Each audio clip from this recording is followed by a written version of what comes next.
Welcome to the Haunted Road Trip Show, where we bring you powerful conversations, insights, and exciting site investigations that reveal the paranormal world in a way you've never seen before. Now, prepare to have your thirst for curiosity satisfied. Hello, everybody out there in internet, TV, voice land, wherever you might be listening and watching from. It is your favorite podcast host, Tracy St. Croix. And if you are hearing my voice, you know you are about to be drawn into another wonderful episode of Haunted Road Trips show, where paranormal history is dying to be heard. And today, you guys, I can't wait to tell you how I met this woman because it's wonderful. I have Laura Saltman with me. She is an absolute, not only is she a wonderful human being, but she's a certified mindfulness meditation teacher, as well as an author, speaker, TV, and digital host. This woman's got an illustrious career, y'all, and I think she's only, what, like 23? She refers to her.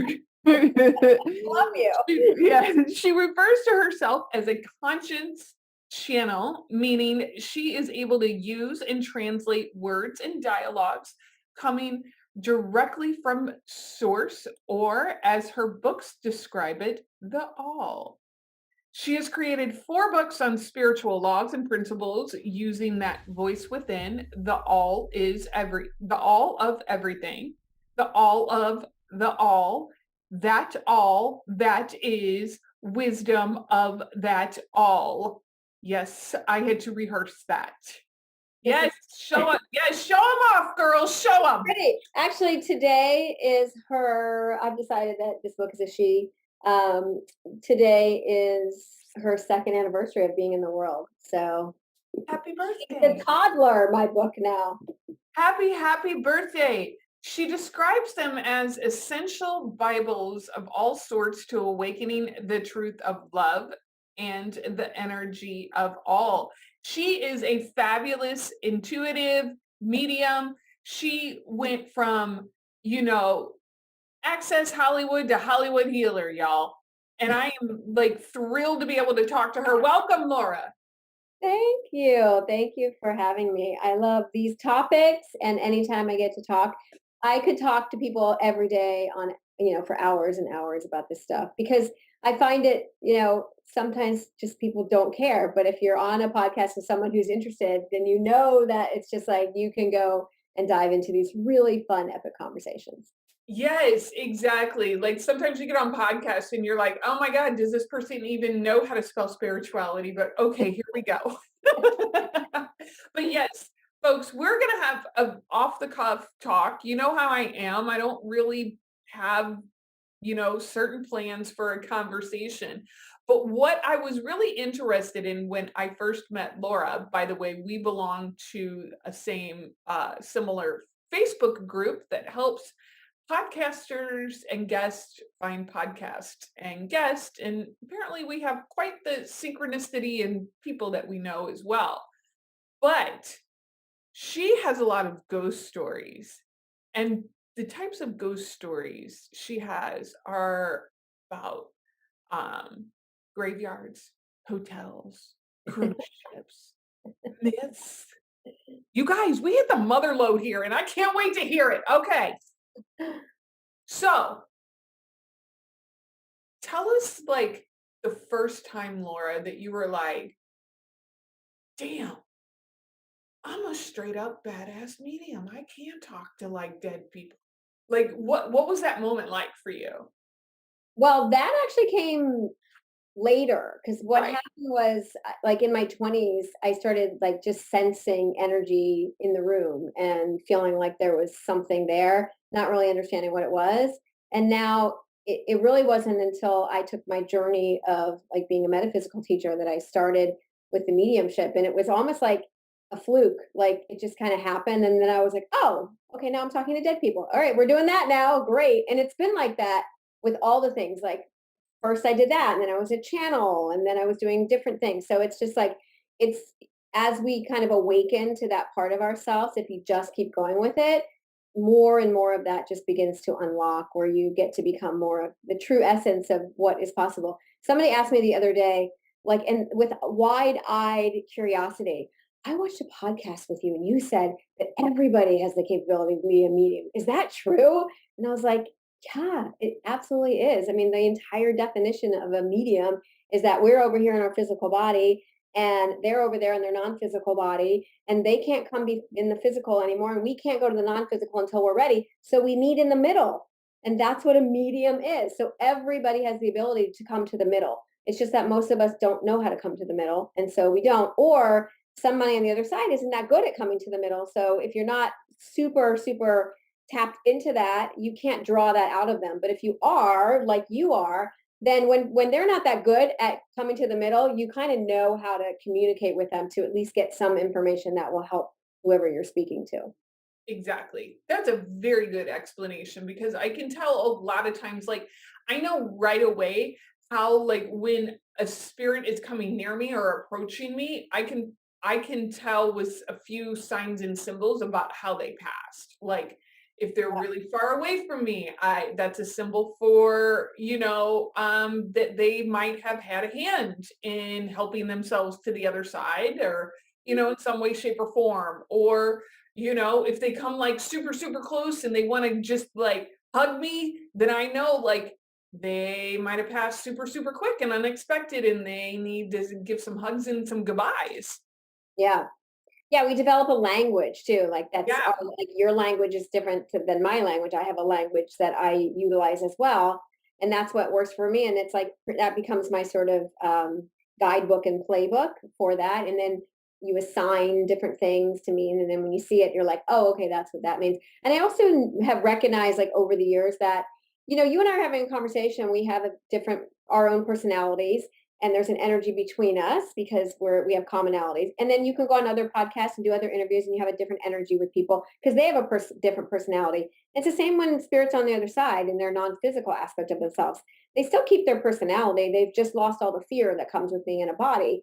And so somebody who's like uber excited, like with life and joyful, is going to come through in that way. And if your grandpa was not like going to stand in front of a group of 100 people and talk to you, chances are he's not going to come to a group session where there's 100 people in the audience and come through because that wasn't his personality. He's not one to be gregarious. So that kind of comes in for me as well, where I recognize and understand why sometimes it can be more challenging for people on the other side to come through. Yeah, I educate a lot of my audiences and a lot of my one-on-ones about that. I oftentimes my saying is like, I can't make the dead talk to me anymore, and I can't make the living return it to me. Yes, exactly. Like, It's so true, right? like Yeah, it's like I can't control who comes through because people will say like, "Oh, I want to hear from my mom." Well, you know what? Maybe your mom isn't ready, and she's not. Or maybe mom has decided that it's best for this particular time in your life that you don't hear from her. So I will bring through whoever wants to come in, and if they're here, you're going to know because they're going to give you something that I could have never known, rather than that, like, oh, your mom's here, I feel her energy and she loves you. No, if I can't tell you something specific that I could have never known about that person or a part of your life, then that's not mom coming through. So you have to be very open to, you might want to hear from cousin Randy, and it's, Joe Bob Jim who comes through. cousin Randy. I think of National Lampoon's. You're like, wait, what's going on? And sometimes they'll come through, I've noticed, like to give a specific message that you needed to hear that you didn't remember, or like there's always a reason.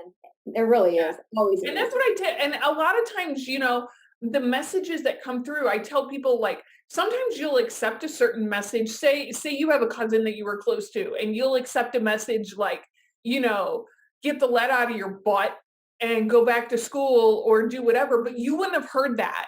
Or you wouldn't have accepted that style of message from your mother, maybe because you Yeah, had a true. different relationship with your mother, and you'd have been like, "Oh, she's overbearing again and telling me what to do with my life." Where if it was your cousin, you'd be like, "Oh, okay, yeah, yeah, I'll do that." Yeah. And so it's all about like they understand dynamics. I tell them all the time, like, let spirit organize it, like, because we can only see a pigeonhole and they have a big, broader point of the picture than what we do oftentimes. And oftentimes, like, even when I'm in mediumship demos or somewhere and I'm like, oh, I hope I hear from such and such, but I just kind of let it go. And if they come through, they come through. And if they don't, then I take what I need and I leave the rest. Yeah, and a lot of times because, there's a thread that binds us all, we all have some of the same problems and issues. So I always tell people when I do, especially live stuff, that listen, you may not hear from your person specifically, but I promise you that there is a message within that, especially in like big, big groups. So if you've got 2,000 people, just statistically alone, you're going to find a group of people who lost someone to a car accident. You're going to find a group of people who had cancer. You may find one or two people who drowned. You definitely find a few people who died by suicide. So Yeah. there's always that, different themes that come in. And immediately, like then like when you say like, oh, I have someone here who drowned, all of a sudden, three people are like, oh, that's my person. And then you start to kind of have to weed out. But even in that message, there's always something there. It's like your person is there too in spirit, even if they can't completely come through.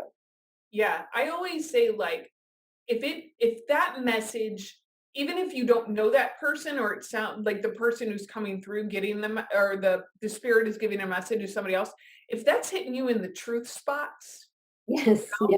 Yeah. Yeah. and you getting the tinglies and the down unders or wherever, Yeah. like, take it, Yeah. Own it for own sure. it, and be like, you know what? I didn't get a direct message, but I got a cleat on, and that's just as good Yep. Yeah. on there. So And the point is that people leave a session or a group with the knowledge that our loved ones are gone from our physicalness, but they're never truly gone, and I think that's what everybody they want to believe in something greater than just the life that we were living. And I think even if you don't hear it from yours, you see the impact, you see people crying and like when someone hit the medium hits upon those specific facts. And if you're sitting in the room, you're just like, okay, there's got to be something else. yes, and I think that, that's one thing about our culture, I would say, is Western cultures, that we've been taught to, like, fear and fight aging and death, Hmm. right? It's something that we better do all these rituals and things, or we could end up in a bad place, right? Or, whatever your religious belief was. When in all actuality, like, a lot of other, belief systems are a lot calmer about it. Like, it's like Taylor Swift says, like, you need to calm down. Like, Yeah. it's more of like this, ending of one thing big in your life and the beginning of something new. Yeah. So I tell people, it's like, if you've ever gotten married or bought your first house, you are literally like leaving one life behind and starting another. You know, Yep. same kind of, not exactly the same situation, but you get the drift, people, on Right. that. Yeah. So I want to know some. I want to know some. I want to know about these graveyards and hotels and cruise ships, girl. I'm Okay. dying. So Okay, so tell let's the go short back. We're going to go background. backwards. We're going to start right there at the graveyard. So I went to New Orleans with a friend just very recently. I'd never been there. We have a friend, it was her birthday. And so we surprised her. And I was like, I got to go to the graveyards. We got to go to the graveyards. We're going to do the graveyard tours because they have in New Orleans the graveyards that are above ground. They don't bury them in the ground because of the sea level. And so I went like thinking I was gonna like, have some encounters with some spirits on the other side at this graveyard. And so I get there, and while it was very interesting and it's really cool to see all that, it was the quietest place I've ever been in. Like sometimes you can walk into a hotel and you can feel energy. At this graveyard, it was nothing. So because I'm able to channel, I actually walked away. I don't even think my friend noticed that I did this, but I actually walked away for a minute and just kind of like went into trance and went into meditation. And I asked, like, why is there no spirits here? And the answer I heard was because they're not going to hang out in a cemetery. They have no interest in, they don't need to be there. Like, that's you. You guys need that. You need to have a symbolic thing that says, my person was here. Whereas when we're in our non physical, all of that stuff is just silly human stuff. So they're not going to hang around there. That doesn't mean that if you were there, you couldn't call upon them and say, hey, I'm visiting you and putting flowers here. Can you come in and let me know you're here? And sometimes unintentionally or even unconsciously, sometimes consciously, we'll go into it. So we'll go visit a loved one at a cemetery, and then we will feel and sense them. But trust me, they're not hanging out in their bones or their cremated ashes there.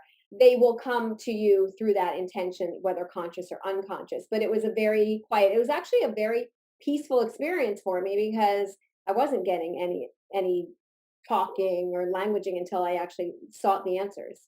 Exactly. I tell people a lot, like, if you die, right, you're in heaven. Yeah.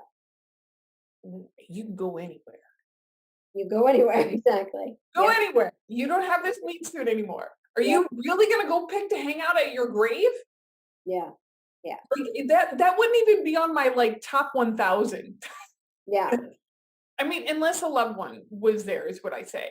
And I tell a lot of people, I think that what you're picking up on in graveyards and what I've noticed a lot of, it's not actual spirits, it's the residual energy of the Yes. funerals, it's the residual energy of the grief, and it's also the egregores that people create that are there. Yeah. 100%. You and I speak the same language.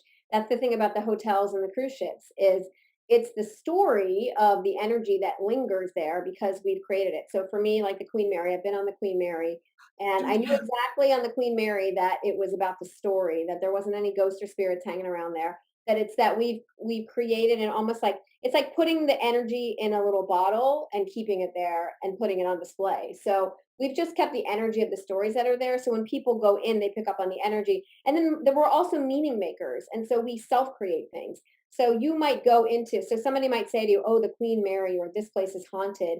And then you believe within every fiber of your being that it's haunted. So then you take that with you into that experience. And then that's when you might start hearing things. And then you're convinced that it's a ghost when actually it's just the story that you now decided upon for yourself. So I believe based on what I've written in my books is we create what we believe.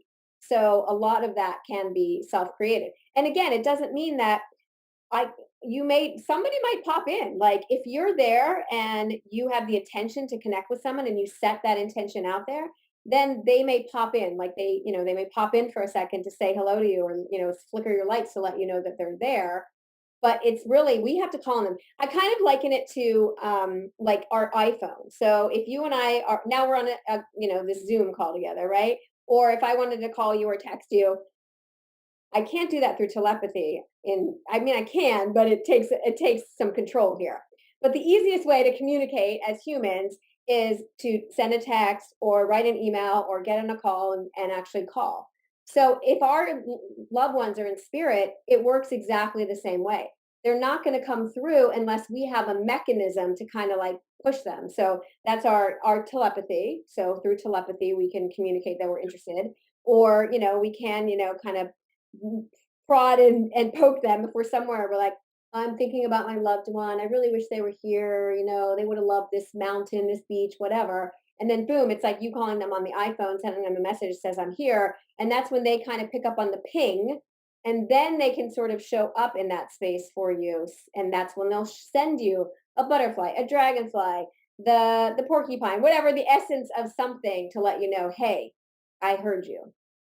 That's exactly how I explain it to people. I'm like, We're in each if other's I go, it's like your loved ones hear you when you're thinking and talking about them. It's like sending a text message, Mhm. and they get it and they send you something back. Sometimes you receive it and other times it goes over your head, and that's okay. But you're trying, you're working on it. Yeah. Yeah, because a lot of these, when I hear, especially for the other side of the podcast, the on-site investigations, a lot of people will be like, why don't you go to, the Queen Mary, and why don't you go to, this haunted place and that haunted place? I'm like, because they've been covered a lot. And I would rather go to places that I know you can really do some hardcore education for the public on versus just maybe repeating what's already there and maybe not even having the proper time to investigate, because I tell people a lot of times you're not getting much time at these places to investigate. You're not getting really kind of a whole lot of free range depending on the show that you're on. So it's I would rather go somewhere that's less publicized. Yeah.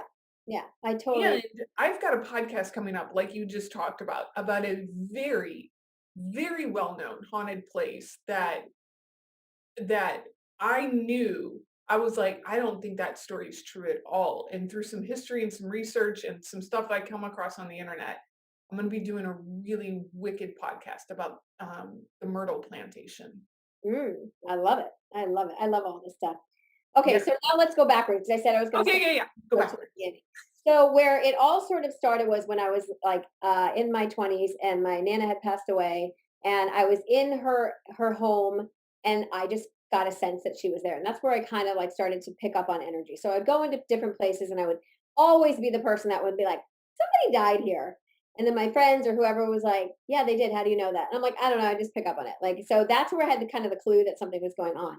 But what really started me on that knowing was I had just bought a house in California, and I was there for 3 days, and I'm living in the house.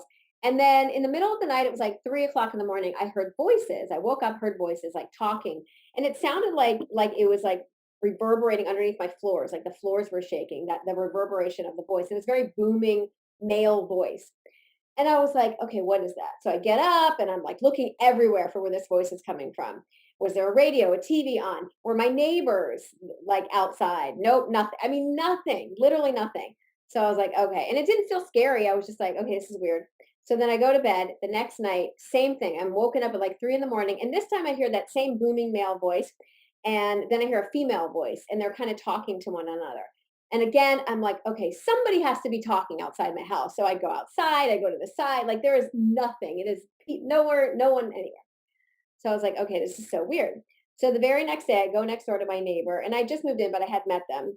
And so I knock on the door, and I was like, okay, so I have a really weird question because I know in California, I believe you have to disclose it. I'm like, has anybody ever died in my house? Because I said, I feel like I would have picked up on that, and I definitely am not picking up on that when I bought the house. And her face, talk about going ghost white, like she went ghost white, and she looks at me and she's like, well, not in the house, but somebody died in the driveway. And it turned out that the person who had owned the home originally and built the house, they were neighbors, and her son at the time was a teenager, and he was mowing lawns, and the owner of the home had a heart attack in the driveway, fell over, died. Her son actually, he actually died in her son's arm. So you can see why she would have gone ghost white. So I said, well, what happened to, well, first I was, profusely apologetic, and I felt so bad for bringing up that triggering memory, but I also needed to know the information. So I asked her, well, whatever happened to the woman who was his wife? And she's like, well, it's been a while. I think she's in a nursing home in Northern California. And I said, do you happen to know which one? And she's like, I think so. She goes back, she writes it down. She hands me a piece of paper. I'm like, great. So I go back to my job. I was working at Access Hollywood at the time, and I was working on the umbrella of NBC News. So I pick up the phone and I call this nursing home in Northern California under the guise that I work for NBC News, and I'm just doing a story and I need to talk to the woman. And I said her name, and she said to me, oh, honey, I'm so sorry. She died last night. And I'm sitting at my desk going, and like all the people that I work with, they all come around. I'm sure many of them remember this day because I was like, are you okay? They died this day. Yeah, she died that night. So what was happening was they weren't in my home, obviously, because I knew that. I hadn't picked up on them when I was looking to buy the house. But when she was ready to cross over, my guess is that her brain created for her a situation where she was in her home, in her bedroom. That's probably where she wanted to die anyway. And she had, that was where they had their love story in that house. So he came to speak to her, to tell her, like, I'm here and blah, blah, blah, blah. And then eventually she said her goodbyes. And then once she was there, they met in the house. He explained to her who she is and that it's time to go. And then boom, gone. And I never, ever, ever felt their energy after that whole situation. And that was the first time that I was 100% confident that where we go was, this is not the end, that we go somewhere when we cross, and that we are greeted by our loved ones when it's time. Oh yes. Wow. That's a crazy story, right? Yes, that is like a crazy, like I call it the gong moment. Like Yeah. you can't deny that reverberation. Like No. No. I mean, and it's like our brain also tends to remember traumas in our life. and it also remembers those big giant gong moments. And so it's something I will never forget. I probably told the story 10 or 15 times in different places, but it's just something that always will stick with me. And even when I'm having doubts, because eventually sometimes we do fall into our humanness, and then we life. And then that story always kind of takes me back to remember, like, oh my God, there's so many things. And I have so many other stories about not even only being a medium and what I've uncovered, but going to mediums and what they've been able to tell me as mediums, where it's just like, you can't make that. We always say, you can't make this shit up. Like, you cannot make this shit up. It's a good topic. So I'm big on educating the public on Yeah. finding appropriate work, metaphysicians to work with, whatever you're looking at. So tell me about some of your experiences going to other mediums, and like how did like how did that all go? Yeah. So there are some that I've been to that were not good, and they were, trying their best to bring people in, and they were never my people, and it just never connected.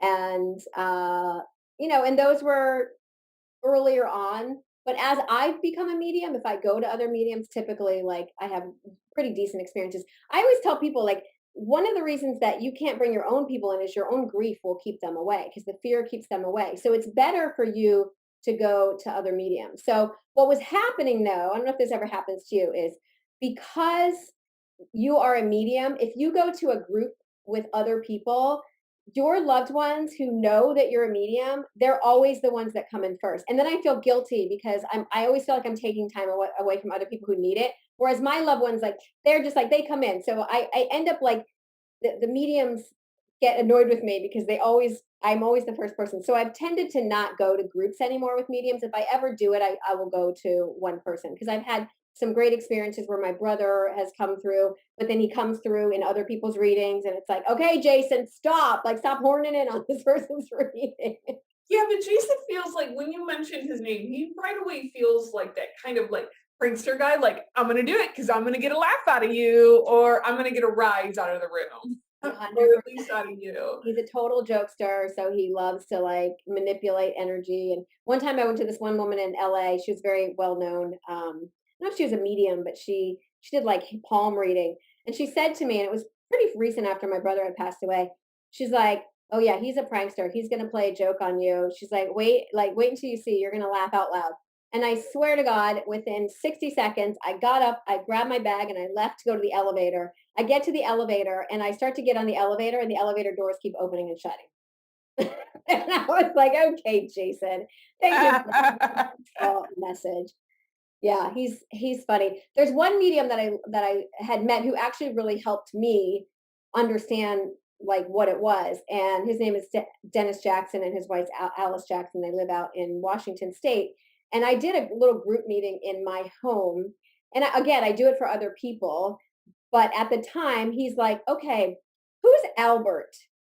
And no one knew who it was. And I'm like, Albert, I know an Albert. And he's like, okay. And he keeps showing me like something with his head, like he's like getting bashed in the head. And I'm like, yeah, yeah, you're there. And then he said something that it just blew my mind. He's like, and did he used to walk around with a little cart in the office? And I was like, oh, that's Albert. Albert used to walk around in the office with this little cart, and he used to drop off his like his tapes and the scripts, and I was like, oh my God, I love it. Those moments. And so when you have those type of people, they just really, it really is beautiful. I've been able to do that for people as well. Like, there was one woman where her son, who had passed away, was so good at giving information. He literally described his entire bedroom for me. So I was able to, like, get an image, and I was like, okay, so I see the poster. The poster is, I don't want to give away who it is, but he described exactly the poster that was on his wall. He described where the window was placed. He described the trophies that were on his desk. He described what his bedding looked like. I mean, it was like so detailed. And to me, it's like, I think it's because they're so good at communicating that they were able to bring through. That's not every experience that I've had, but those type of, like, profound experience. I don't know if you found this, but I found that the people who are the best communicators in their non-physical are young. They're usually 20s, 30s, and the older they get, sometimes the less, like, detail oriented they are with stuff. But when you're young, I guess there's something about dying young that allows you to really give decent information. I think, and I've received that as well with younger people who have passed away. And I feel like it's more like an eagerness to convey the continuation of life to their Yeah, loved ones because they either died young or very tragically or whatever it is. Whereas it's older, it tends sometimes to be more about like, I don't need to bring such the details, through about my bedspread, more as I need to talk about things that were unsaid or left behind or, yeah, relieve a burden or whatever it may be on that. But I have found that like when I'm in like a group and there is a medium there, I try to tell my loved ones, I'm like, look, it's for everybody else. I can, like I'm good with you guys. Like I want everybody else to share. And sometimes it works and sometimes it doesn't because I do know as a medium and I demo a lot that sometimes, um people like our people in spirit, they're kind of low hanging fruit, so they're easy to get for the medium to start their engine to start up, yeah, yeah, get them primed to keep going, maybe for the loved one who's kind of like a little hesitant to come through or, yeah, whatever it may be. yeah.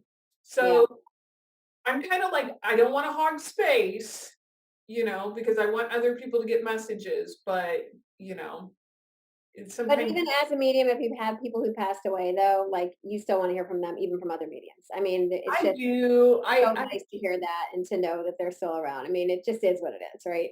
It is, but it really is, miraculous. I still get I still get starstruck about mediumship and trance mediumship and things like that. I'm just like, wow, like Yeah, people have no idea that how everybody can train their mind to get a message from spirit. Not everybody is supposed to be a medium and a professional medium and professional psychic, but everybody can train their brain to slow down, take it down. I tell my students all the time, I'm taking you down into first gear, and that's where you're going to stay yep. to get those messages. But it's I tell people all the time, like people ask me a lot, like, do you hear ghosts everywhere? Do you hear spirits everywhere? I'm like, no. Like I No, it'd don't be a hard way to live if that was like if you were always open like that and it was constantly coming at you. I think it would be really challenging. it So, would be uh, exhausting. yeah. Like, have you watched that show? I've only watched the BBC version of it, Ghosts. Oh my God, I love Ghost. I've only watched the CBS version. I love Oh, that the show. BBC version is just hilarious. Yeah. I love it. I'll have to watch the BBC. I love the CBS version. It's Yes, I think it. I'm like, if I was that woman, like I would be like, you got to be kidding me. Like you cannot come around here. Like I would probably designate like one wing of the house. I'd be like, y'all stay over there. Because I tell people all the time, it can be overwhelming because we still got mouths to feed, bills to pay, emails to answer, groceries to shop, things to do. And I don't know about you, but I tell a lot of spirits if they are able to get my attention in public, that I tell them it's their responsibility for their loved one to come to me and get an appointment with me because I don't know how their loved one feels about their death or their spirituality because they could be I tell this and it sounds cruel, but they could be very happy that you are no longer in a physical body. right. Yeah. I don't You know, know. I think I liken it to you got to ask to receive, and if you don't ask, then the people don't want to receive. So I tend to not unless it's like so clear, like someone's about to get hurt. Because that did happen one time in a grocery store where it was like a little girl was about to get hurt, somebody was about to fall on her, and I was like, okay, I got to go over and say something and move them out of the way. Like, but it has to be something like that. Otherwise, I just let it be. And even sometimes with like my friends, I have to like pick and choose because you know, obviously if they're my friends I know some of the details, but I know when someone's trying to get a message through, and so sometimes I'm just like, you know what, not now, not time, like we'll do it another, at another time. So but then if they ask me and I'm able to, I'm always willing to, if I'm being asked, like, hey, can you try to bring somebody through? Can't always do it because they may not be wanting to on the other side, but I will always try because I know how impactful it is for myself. Yeah, sometimes it is definitely I like to say like it's a pick or choose situation depending on the emotional EQ of the person you're gonna be be talking to. I always say, like, know who you're channeling for first. Like, know what their emotional disposition is, and then move from there, proceed from there. Because I tell my students all the time, just because you can doesn't mean you have to. Right. And sometimes what I found is that some of the messages that come through from our loved ones in spirit in the non-physical realm are things that they need to get off their chest that might actually not make you feel too good. And this has happened to me countless times where someone who has died relatively young, whether it's in their 30s, 40s, even early 50s, have said, like, I had a choice to come back. And I know you're grieving my loss, but once I got to the other side and I recognized who I truly was, and I had the choice to go back into my physical body, there was no choice. Like, I wasn't going back to a broken body, or I wasn't going to go back to the financial crisis I was in.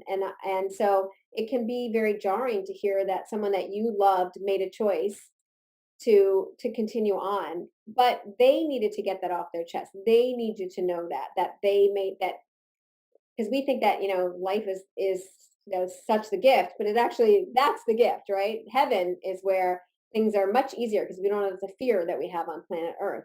So for them to make that choice, but we feel as if they slighted us. Like, how could you? Because I said this about my dad, because my dad died by suicide, and I was like, how could you leave behind? Okay, yes, I know you were suffering, but you had a wife, you had your two children that were still alive, you had a grandchild that was on the way, wasn't even born yet, and you had at the time two other grandchildren. Like, how could you leave all of that and continue on to the other side? And I had to come to terms with the pain that he was in. Like, so I couldn't understand it at the time, but let me tell you, I completely understand the pain that he was going through, because part of our journey here on earth, I believe, is that we're meant to understand everybody. So the minute that you say, oh, I could never understand why somebody does that, oh, trust me, you'll be made to understand. So I do understand what my dad was going through, and now I do recognize and understand why he continued on and said, I don't want to journey back. So it can be challenging to hear that stuff, but I think if we can, like, open up our awareness and be more observer instead of so in our humanness, I think it can also be cathartic to hear that. No, 100%. And I had my mother committed suicide when I was a young child. And I even just in these past few years have come to have a lot more compassion about that decision and why she made that decision and what she was actually experiencing and her kind of experience. Right. Was she hearing voices? She was not hearing voices. She had really bad postpartum depression, which turned into horrible, hormone imbalances. And we're talking late 80s. So There was nothing around that. there was nothing around except for you're gonna get locked up into a mental institution, basically. Yeah. And you know, I won't go through all the horrible details, but it was like there it was either like institutions or death for her in her mind. Yeah, when that's it, in her mind, In she her mind, it was it, and honestly, when I look those at are the it voices through that I'm speaking of, though. I think those are the voices that were in her head, is her own trauma, her own darkness speaking to her. yeah, and it is, and I have a lot of compassion for it as I get older, and I'm like, now I really understand what she was experiencing and the intensity level of it and like why things happened and from like a whole new perspective. And even though I hated that decision, I hated, I hated that my inner children had to go through that experience, but it made me a more compassionate, empathetic person, and it molded who I am today. And I can literally feel the pain that your Yeah. mom, like, I feel it. She's making me feel it right now. I can feel the pain that she was under. Like, it was like she had an elephant sitting on her chest and she couldn't breathe. Like, Oh, she, yeah. yeah, And the same thing, my father, he did the kind of I'm just not going to take care of myself and then I'm going to die thing. Mhm. So it was like a whole different experience to be able to go to her. But for people out there, like, it being and not even just being a medium, but having that ability to just kind of step back into like an observer or an awareness that there's more going on than what my eyes and my mind are telling me are there. Right. Like I always tell my students, be curious like a child and ask, well, what else is here? Yeah. And what if I'm wrong? What is another view of this Mhm. situation? Just to open up your minds, because I tell my students a lot, when you step through this door, you can try to slam it shut if you don't want to go through, but the light will always come under the cracks. Yeah. Absolutely. It's always, going to be calling you back. But this is, I mean, I have a question. uh, Do you look now like your mom did around the time that she passed? I'm older than my mom ever made it. Yeah, but similarities in the way you look now, even though you're Yeah. older. Um, We age ish. differently now. So somebody who was in their 30s then looks like we do. Like in our 40s, we look like in our 30s now. But back then, the ages was just a little They different. ask for fillers and Botox, right? Exactly. Exactly. And Uh, eating healthy, hopefully. I definitely have the eyes. The Yeah. eyes, everybody's like, "Yep, it's the eyes and the lips." Yeah. So, she was, a beautiful, beautiful person, but and I think that that's also where I tell people a lot, like, even if you're giving messages to friends and family, or you kind of sense something and you're not really sure what the spirit is, more than likely you've had the same life experience, or you can understand an experience that they're trying to bring through. Yeah. Yeah, because for me, it's not a complete and exact science. It's not a one-to-one translation most of the time. So it's Yeah. putting pieces of a puzzle together. It's like, oh, like, okay, this person is showing me a motorcycle right now. I like, what does that mean? Do you drive motorcycles? Does she drive a motorcycle? Oh no, that's my dad. He owns a motorcycle shop. Oh, okay. Well, that's why I'm being shown a motorcycle. But you guys have to fill in a little bit of the details for us sometime. Like we're not getting like I wish that I had an IFB, which we use until actually I have it right here. This is called an IFB, see? Uh-huh. And it's you basically when you're on television and you're like so you're an anchor, right? And you're in your local news and you stick this in your ear and then they hide it. And the control room is talking to you and telling you exactly what to say, right? So I wish that I had that so I could have a direct conversation with someone and they could just say like, "Hi, my name is Joe and I died on Highway 972 and my car was blue and the bucket seats were green." And like I wish it could be, and not that every once in a while you don't get a really good spirit who is a really good translator, but a lot like more often than not, it is like what am I seeing? What am I? What's that mean? What does this mean? And then I think that once you kind of hit on things, once they know, then I feel like you start to get more of a flow. Like once you kind of get those details, all of a sudden, then it can start to come in a little quicker. It's almost like when you don't speak a language in the beginning, and then once you kind of understand the language, you can definitely have more of a dialogue with them. So we're still figuring out the languaging between the two of us. Oh yeah. That's how it is. I'm like, you guys step back and let the flow. Just like when, the language thing is a Yeah. perfect example of how everything goes. So I like to play a couple of games. Okay. Little fun games. Mm. Okay. And the first game we're gonna play is called What Pops into Your Mind? Okay. Okay. So I'm going to say a word or a phrase and just say like the first thing that pops into your mind. Okay. What do you pops into your mind when you hear spirits that follow people home from home to home? Um, Spirits that follow people from home to home means that it's somebody who's trying to get your attention. And the more scared you are, the more it'll seem as if it's dark energy. But the more you're open to understanding what that is and actually ask questions, the more you can kind of figure out that that person is probably just trying to get your attention.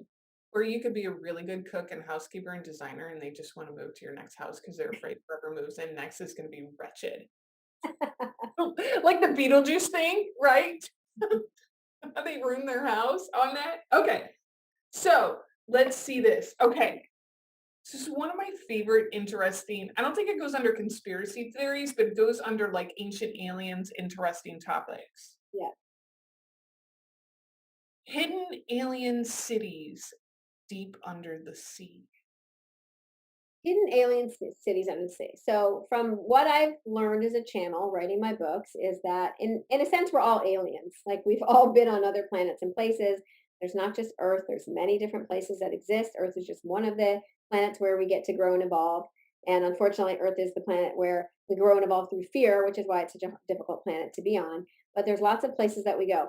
I, working with clients one on one, cannot tell you how many times that I have done mediumship readings and channeling for people who come from other places and planets where the planets have been completely described for me, what they look like what moons look like, what the bodies look like all sorts of information. And what I know about Earth is that the current inception that we are in is not the only inception of Earth. Right. So we have sort of blown up Earth, although it's not the Earth that gets blown up, it's actually everybody that's on it that gets blown up because of our greed, money, power, technology advances that we just didn't know how to utilize properly. And then the fear seeps in and the planet just implodes itself with all the people and has to begin again. So, what I believe you're speaking of is there are some old remnants of those other inceptions that are still not completely discovered. And I think over time, over the next century, and even probably 200 centuries. So if anyone's watching this in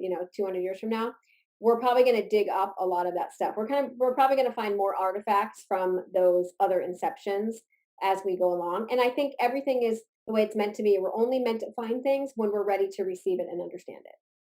I absolutely love that. Yeah.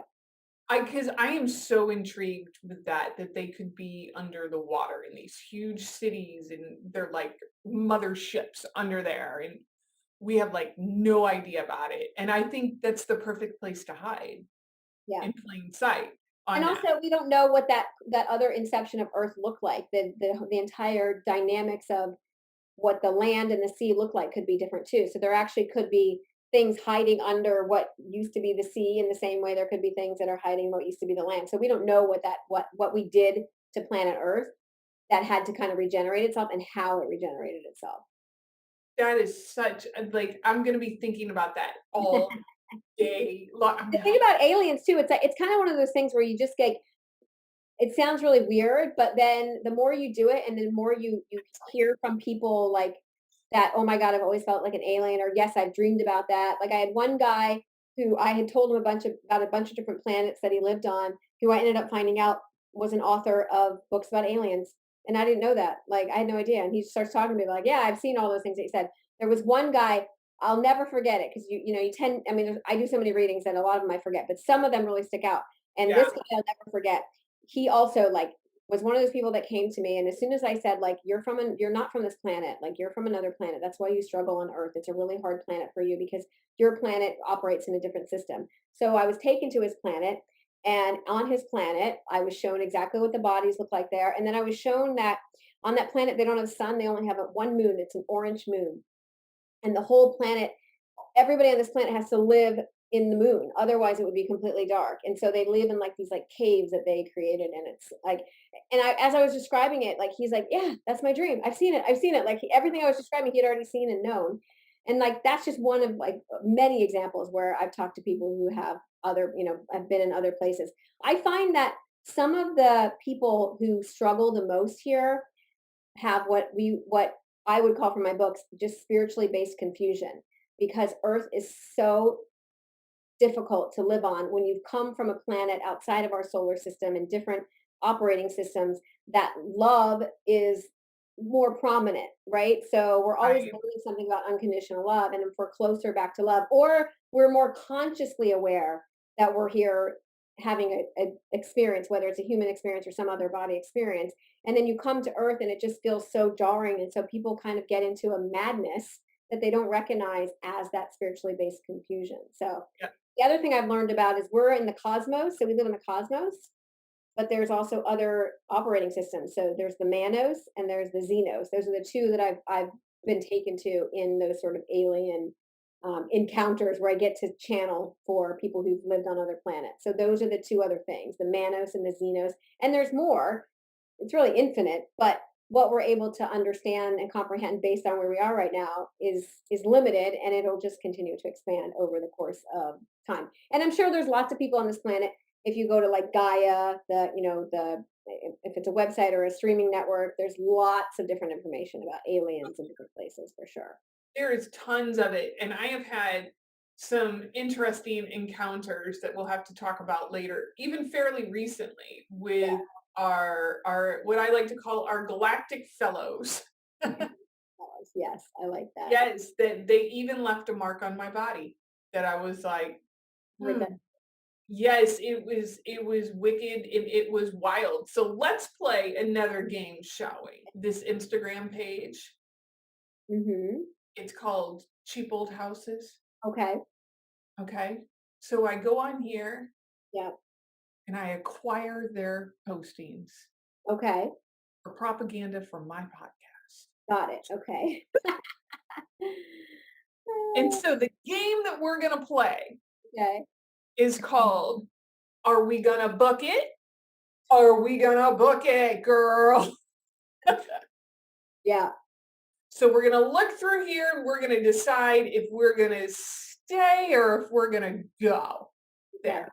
Okay, so first on tap, guys, we are in the wonderful land of Cleveland, Ohio. 125,000 for this beauty, and it has a tower in the house on there. The listing says, I normally disparage comments about hauntings, but I'm telling you, if I owned this house, I would happily haunt it to the end of eternity. And you can go on to the listing and you can read all about the ins and the outs of the houses. Okay. Let's take a look inside. So outside, I'm like, okay, I can already tell you some things about this house just by I looking. know. I try not to, I don't like to look past the exterior on the listings because I like to look at them together with my guests. Yeah. So like here, I'm like, this gives me like straight up, like this could be like seance house. Yeah. Big time. So the first thing that came to me, if you go back to the front page, was actually that in the I don't know if that's a gable or what that is, the little tower there. That Yeah. there was a little girl that lived in that room, and she really loved this house. Yes. The reason it's the color green is it that what the house wanted to be was it wanted to honor that little girl's love for it. So green is the color of our heart and our heart chakra. So that whoever colored it green was basically picking up on her desire for the love that she had for this particular home. Let's see if they're gonna show us the tower room. Yeah. So this is like the interior foyer. And for But those they're going back probably, do we know how old this house is? Maybe 100? it doesn't say on here on the listing. It doesn't look Looks like like it. it's at least 100. Yeah, So this is at least 100 years old, guys. We're looking in the foyer. It's at this all time, at the time that the house was built, I believe this was like a pretty like swank neighborhood when the home was built. yes. I Like this, doubt that there was any houses around it. yeah, Oh, this is like for a family of like well-to-doers essentially back when, when it was first built in this area. well, you can Like tell the this. doctor lived Look there. at this. You could have like this is like seance room. Like you could put a curtain up and a table Yeah. like right there. I would love to sit there. I bet you people sat there and just got warm. Yeah. I feel like also at one point there was probably a table in there. Yes, Because it's like a dining room. it does. I always crack up at like these vents that are down here. I always think like, oh my God, if I walked over it with a high heel, Yeah. I would trip.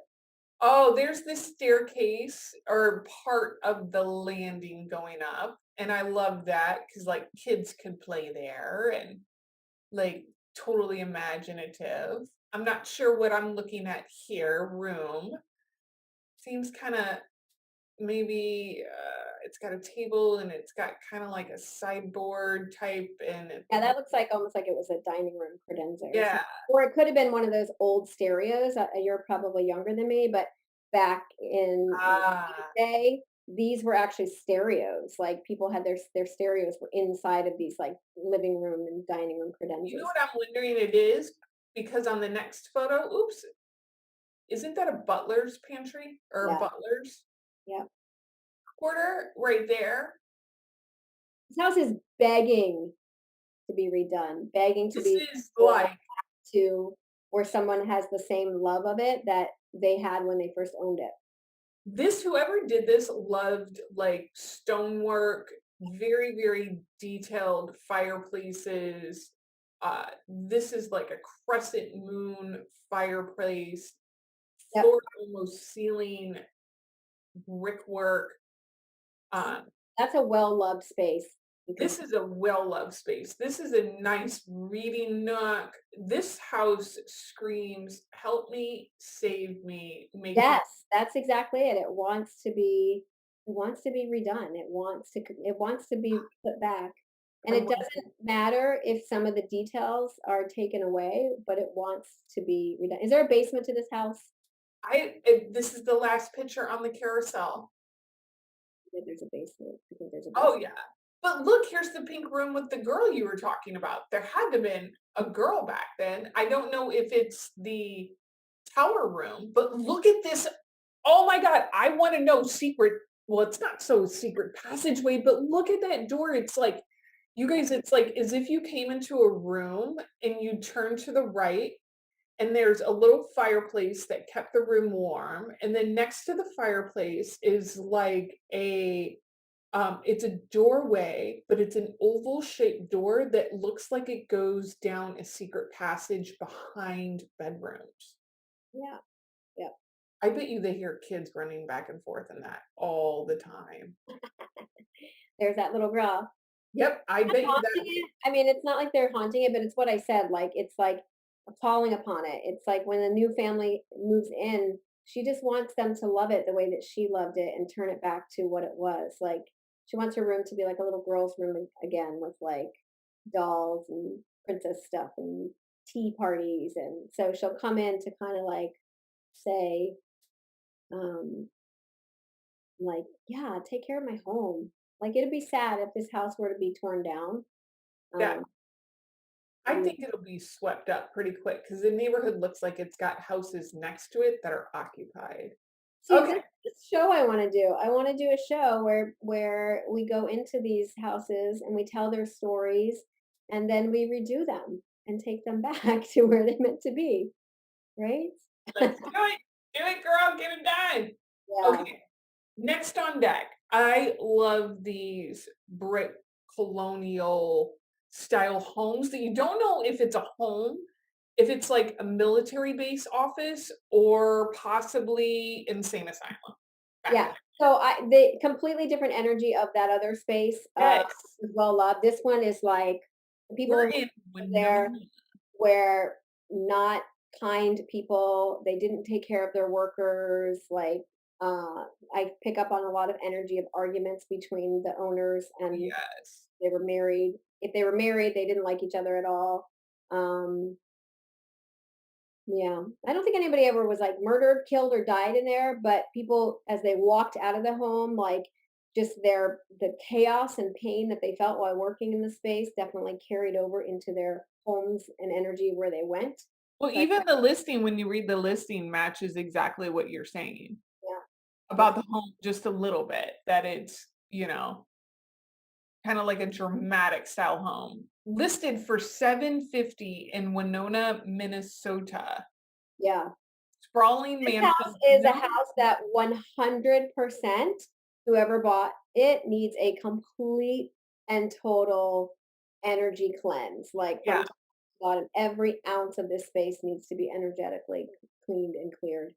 it It's does. got, It's and I'm like, I keep seeing fingers. Its fingers go everywhere, which means people coming in and out constantly going everywhere. So not only like is it the house that was like the energy inside of it, but it got taken with people everywhere. So this house has like literally strings and fingers everywhere in this community. Wow, this almost looks like a large ballroom. Ooh, I got a ping in my head like a headache looking at this place. Yeah. Wow. Yeah, this home has like very That negative vibes for sure. does. It seems like one of those homes that's like they try to make it look inviting or like we're safe here, but you know you're not. Yeah. Yeah, agreed. Uh, ooh, what was that? Hold on. Oh, the terracotta carpet, and I don't even know how to describe this kind of peach wallpaper with looks like white bloomed flowers in here. This I would no, I wouldn't do well in that room. No, so this energy with the color of orange and that being about our sacral chakra and our, femininity and our power. So this person who created this space was like trying to awaken their femininity. I don't know if the person who lived here at during some point was struggling with like her decision to be a parent or a mother and wasn't even sure if she wanted to be one, but felt the pressure from her family to be a parent, even if it wasn't her. This is probably going back many generations in this home, but I can definitely pick up on that too. Yeah. And this is how energy lingers. Like, even though, is that woman still hanging about in that home? No, but her energy lingered. Her story is still there until it gets cleared. Bathroom's kind of cool. Yeah. I'm digging that, but it just the whole house it needs cleaning, like physically, energetically.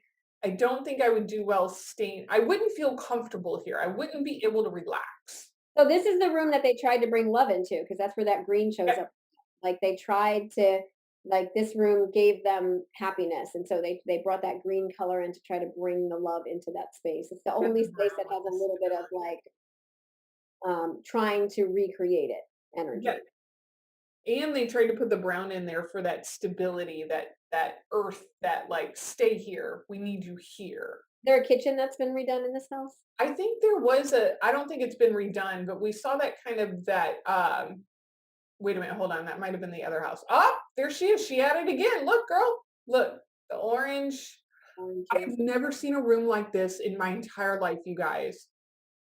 This is like a bottom floor room, but it's got long oval like crescent ceilings, and on top of the crescent, it's like layer of white, layer of orange, wallpaper with X's patterns on it, and white or tan carpet.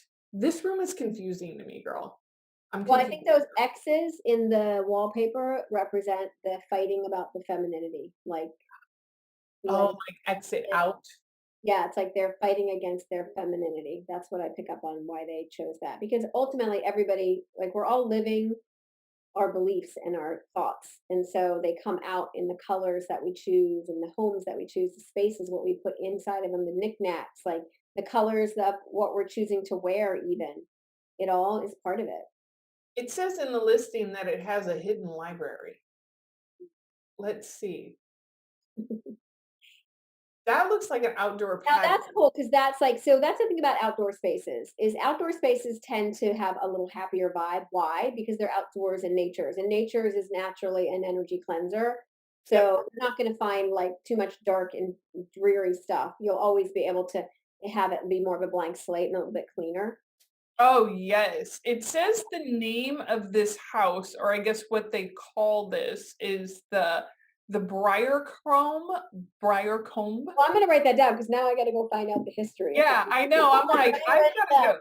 Yeah, Bria or Bria Comb Farm. If I'm mispronouncing this, I am terribly sorry.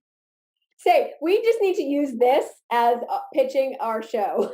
That's Like, right. We can hey, look, it's got look. I mean, it's 8,000 square feet, 8 bedrooms, 6 baths, 6 fireplace, yeah, original woodwork, hidden library, which I want to see this hidden library, yeah. billboard room, architectural detail. Yes. I guess this is the summer gazebo that they're talking about. And apparently it's right next to a golf course. So you I'll can look send you this something. listing up. It's listed for $750 by Jenny. Um, Sesqui. Oh God, I'm so horrible at names sometimes with the last names. Probably I Sikorsky would be my guess. maybe Edina Realty. So I mean, it's I would love I first house I would stay in. This house I would park in the driveway and I would stay in my RV in the This driveway. house, I would bring all of my tools over to cleanse it energetically. You need an energetic vacuum to just get rid of all of that stuff. And then you've got to bring in nature to that house. So if I were going to renovate this house, it would be materials like bamboo, teak, anything to bring nature inside to get rid of all that energy that was. Yes. I would definitely do that and we can on there. So those are some of my favorite like things I like to do with my guests because I just like to be a little bit different than every single person out there. You should just do that podcast. Like that should just be your podcast. Well, actually, I listen to this podcast called Ghosted, and she always gives me like, do you know who she is ghosted by with Roz Hernandez? Oh, she's absolutely hilarious, and she plays certain games with her guests, and I was like, you know what, I can do the same thing. Let me see, what can I come up with? But So I like, love that idea of just like looking at houses and seeing. yeah, are we gonna book it there? Are we gonna book it out of there? Uh, yeah. Well, you know, if you get to That's know my me, show. So that's the show I would love to do, is to do a show where I get to go into homes and pick up on the story and the energy and then clear it and then redecorate it. Like the house, because houses tell you what they need. They'll tell you what floor they want. They'll tell you what color it wants to yeah, be. So work with like a designer who can reinvigorate the home based on what the home's saying it wants. that can't be too hard to throw together. No, it doesn't. So if anybody's watching, listening, that's my show. You just watched a little bit of, of the pitch. You got the pitch right there.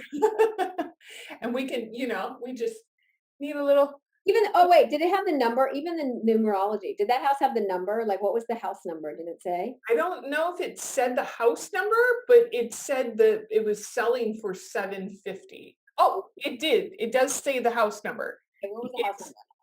22571. Okay, so the numerology of that house is mm, I hope that's not the listing number on here.